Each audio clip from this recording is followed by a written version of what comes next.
Part 10. The next day around noon, Big Shue came back from Sister Wang's employment agency, Sing Sing Job Center, grumbling the whole way. He was furious that they wanted to charge $40 just to connect him with a job. He didn't want to risk it, worried he'd work a few days, get cheated, and waste both money and effort. He and a few guys from the family motel sat around debating whether to take it or not. The offer sounded tempting, a construction job in Denver, full room and board, $4,000 a month, no experience required. Too good to be true, maybe.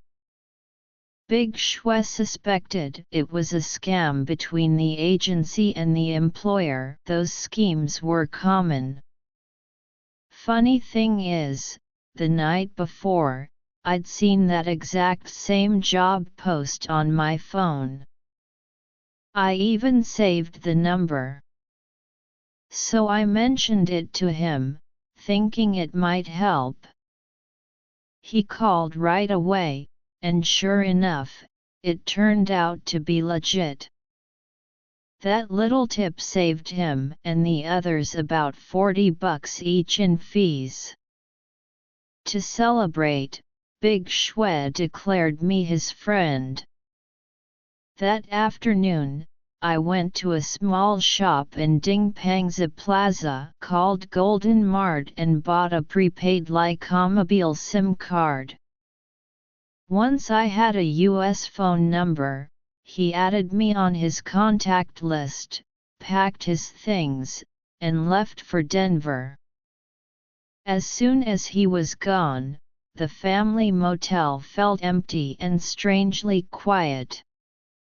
I wasn't even sure I'd done him a favor.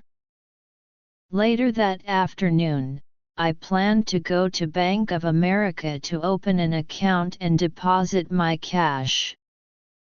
But it was Saturday, and they closed at noon. No luck. That bit of bad timing turned into one of the worst days of my life.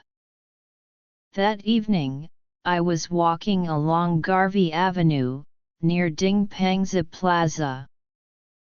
I didn't trust leaving money in the motel, too many shady people there, so I carried my shoulder bag with me. I was still wearing my work clothes from the day before, the same white shirt and slacks. I stopped by a Mexican supermarket called Big Saver that had an ATM inside. I wanted to see if my Chinese UnionPAE card would work. After trying several times, I gave up, it just wouldn't go through. I headed back, walking past McDonald's toward the bus stop when it happened. Two Latino guys suddenly appeared, one pointing a small handgun at me, shouting, "Money! Money!" I froze. My mind went completely blank. Hands shaking, I pulled out my wallet and handed it over. They snatched it, pulled out the $2,000 inside, tossed the empty wallet on the ground, and ran off before I could even react. Cars passed by. People walked past. No one stopped. Not to help, not even to look. The street was full of traffic, but it felt utterly deserted. Cold world. I didn't dare call the police. What would I even say? Instead, I went back to the motel and told Sister Chen and old Liu what had happened. They tried to comfort me, said robberies like that weren't rare in America. It's just money, they said. As long as you're safe, that's what matters. Still, I was crushed. Just one day in the US, and I'd already lost everything.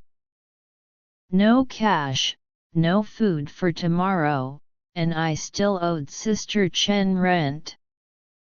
The worst part was realizing I couldn't ask anyone back home for help, not without admitting everything. But somehow, word got around. Sister Chen mentioned it to Big Shui when they talked on the phone. I hadn't told him because he was broke too. To my surprise, he called me that same evening and said, "Don't worry, brother, I'll lend you 500. I asked him where he got the money. He said he'd asked his boss for an advance. I didn't even have a bank account, so I asked how I could get it. He gave me a code and told me to go to the money services counter at Walmart. The number alone would let me withdraw the cash.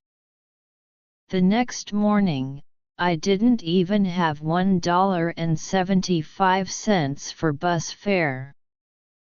I walked for an hour under the hot sun to Walmart, showed the code, and they handed me $500 in crisp bills. Holding that money, I felt a little spark of hope again. But I knew I had to start thinking seriously about what came next, and how I was going to survive in this strange new country.